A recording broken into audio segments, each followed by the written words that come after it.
Zoro is dead. Dead serious about being dead, that is. Or so serial scallywag Eiichiro Oda would have us believe. One Piece and death aren't really two things that mix well together. So what makes this particular case different? Hello and welcome to the Grand Line Review, your source for everything One Piece. My name is Liam and I regretted my decision to wear a suit almost immediately after putting it on, because even if it is technically autumn, the Australian summer doesn't actually go away until June or so, and this is not June or so. And speaking of going away, Zoro may have done that thing I just said. And I suppose it might be a bit late, but here's a bit of a spoiler warning for anime-only watchers. This video is entirely focused on a manga event, which has placed Zoro in something of a precarious position. So if you want to wait about a year, maybe even more now, for it to be animated, then go for it. But for everyone else, look, we've got stuff to discuss. Because Oda has gone to some pretty great lengths to emphasize this whole Zoro situation. Whether it's Chopper wondering if Zoro's dead, Frankie wondering if Zoro's dead, or even Zoro's lifeless corpse wondering if it in and of itself is dead.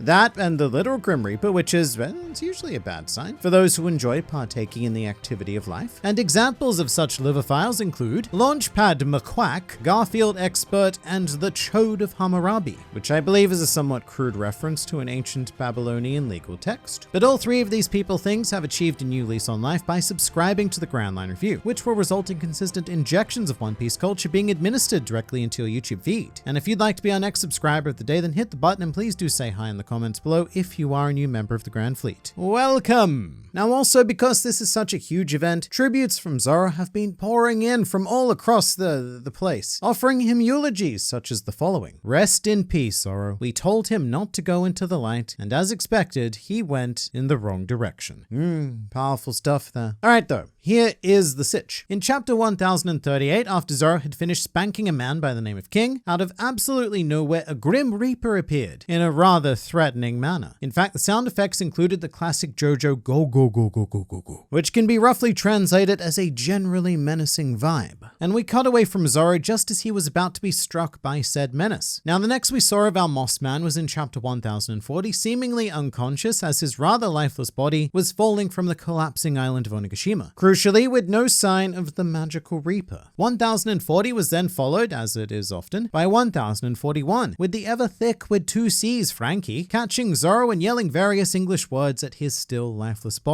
I suppose it also could have been Japanese words depending on the translation you read. I mean, maybe even Spanish. For example, Spanish Frankie could certainly be yelling, Oye, ¿estás vivo allá abajo? Respóndeme, Zoro. ¿No estás muerto, verdad? Au, au, au. La super. Something like that. Look, it doesn't really matter. No matter what language we're reading this in, Oda is trying to make us think that Zoro is dead. So our questions are, firstly, why is the bad man doing this to my precious sword boy? Secondly, who or what is the Reaper? And thirdly, given that Zoro is, well, he's obviously not dead, what is actually happening here? Now, my initial reaction to this was to not take it seriously in any way, shape, or form. I was pretty adamant in my chapter review that this here was no Reaper, and it was actually a setup for a gag revealing the Reaper to be Brook, which I do think was a very reasonable response at the time, because Oda does have a habit of using Brook for these kind of gags, where he gets mistaken for a spooky ghost or something. However, much like Luffy at the end of a rather intense Gear 3rd, this idea was deflated rather rapidly, as in chapter 1040 it was revealed that Brook and Zoro were in entirely different locations. In fact, their panels were purposely juxtaposed, which is certainly on purpose because I suspect Oda later realized that this figure could be mistaken for Brook, so he threw this in to really hammer this tension home. This also eliminated another possibility that was speculated by the internet, being that the Reaper was actually Massacre Soldier Killer, and Zoro was so high on mink drugs that he thought he was seeing a Grim Reaper. And in case you don't immediately spot the connection there, it's because Killer used a scythe way back in Act 2 of Wano, because that's how One Piece theories work. These two characters both use the same kind of weapon, therefore they are the same person confirmed. And speaking of the same person, we now have a eulogy for a man named Zolo. His name's Zolo. He's just like a samurai. L-A-D-Y. Why did he have to die? So there you go. Even 4 kids are paying tribute to our lost samurai. But having previously brought up the whole being high thing, this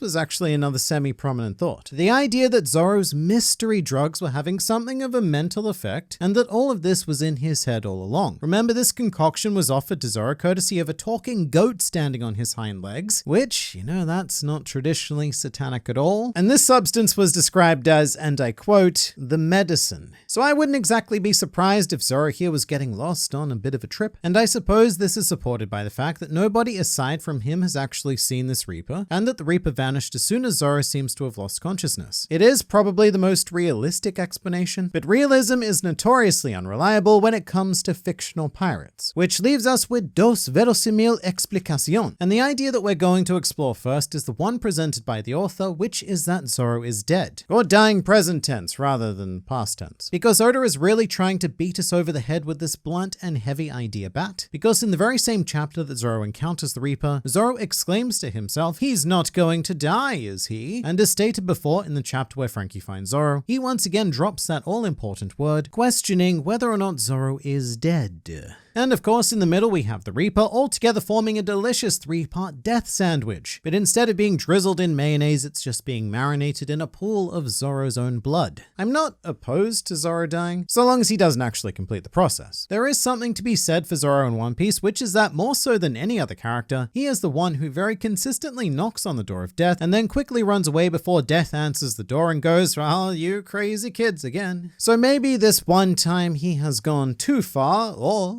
just far enough. Zoro has pushed his life to the limits, where he has come face to face with death himself. And the reason why this isn't absolutely absurd is because we do have a confirmed afterlife in the One Piece universe. Souls exist and typically move on to a different plane after death, and adding a literal incarnation of death on top of that isn't the craziest thing we can do from here. And it also does explain why nobody else has seen the Reaper, because death generally only appears to those who are doing the dying. Of course, Zoro will then need to find a way out of this, perhaps making some sort of bargain, or by being saved at the last second by the doctorly skills of one of the 3 world-class healers currently on Onigashima, being Trafalgar Law, a reindeer, and a pineapple. Take your pick, they're all pretty good, but I have to say the only reason why I'm even entertaining this idea at all is because the alternate explanation is just as, if not even crazier than this. Not quite as crazy as this eulogy though. Roanoa Zoro, a man of great moss. His fate brought sorrow, truly a great loss. A creative swordsman, named an attack after rice. He would not cut just twice, but slice a man thrice.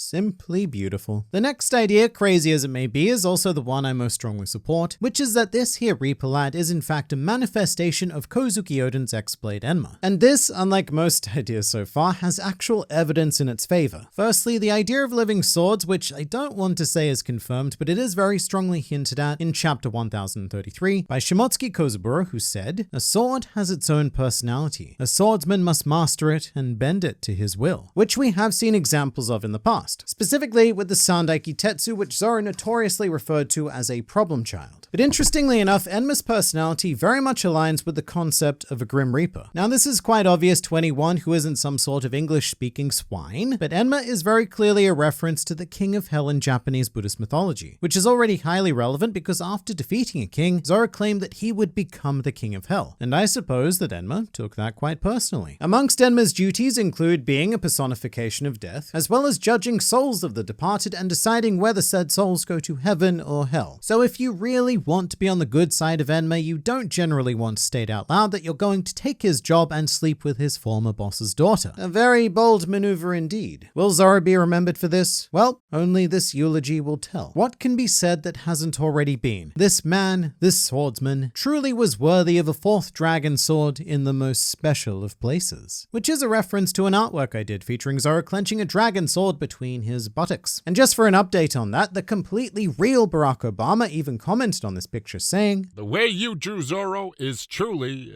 majestic." So thank you, Mr. Former President Guy. But speaking of Hiyori, which was the thing we were doing before, as this whole event is presented to us, she may very well have been the one to actually activate Enma. In chapter 1032, Zoro, in a method that I'm going to describe as somehow, hears the lovely music that Hiyori is playing to Orochi. And immediately after that, just like a vacuum to a filthy green-headed floor, Enma proceeded to initiate maximum suck mode. The reason why this is important being that Enma was originally passed down to Hiyori, and the sword itself may not yet recognize Zoro as its master. And this may very well be Enma challenging Zoro for dominance, because Enma's status is generally that of the alpha. Although Enma does have something of a secret submissive side, where deep down it wants to be told what to do, you know, slice here, kill there. But currently the only one to dom Enma was Kozuki Oden, and even then Oden was unable to to finish this project by ultimately turning Enma into a black blade. And the idea of a physical manifestation of a blade isn't at all uncommon, if this was Bleach, so actually that's a strong point against the idea. But given that a huge part of Zoro's arc on Wano has been dedicated to learning and mastering Enma, I do think it's a logical step in that direction. And yes, I do understand that I've used the word logic to refer to a magical hell sword, but just bear with me here. We currently have 0 idea units of what it takes to make a black blade. In fact, weirdly enough, we still only know of 2 confirmed black blades in the series, those being Mihawk Yoru and Ryuma Shusui. This could be that process. To do the black thing with the blade thing, you need to beat the spirit thing. I don't know if I'm just being poisoned by Bleach nostalgia here, but it seems like a very natural conclusion in my mind brain, or at least more natural than Zoro quite literally dealing with the personification of actual death. And perhaps when he wakes up from his rather scary dream, Enma is going to have a shiny new coat forged from the precious haki of Zoro. That or Zoro dies.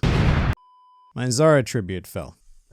Holy crap. But that's not really a problem because we have backup. In the unlikely event that Zoro does depart the series, Oda will introduce a new blonder Zoro to take up his swords, who happens to be his previously unmentioned brother, as well as high-ranking member of the Revolutionary Army named Zoro, who has conveniently had amnesia up until the point where Zoro's death was printed in the news. But out of respect for this man's 1,040 plus chapters of brilliance, let's offer one final eulogy to our swordman, Roronoa Zoro, an immeasurable disappointment and an unfortunate waste of my time. That eulogy being brought to you by probably Dracul Mihawk. But this next video is brought to you by me, because there's always more to learn, explore, and experience with this wonderful series, so I look forward to seeing you there.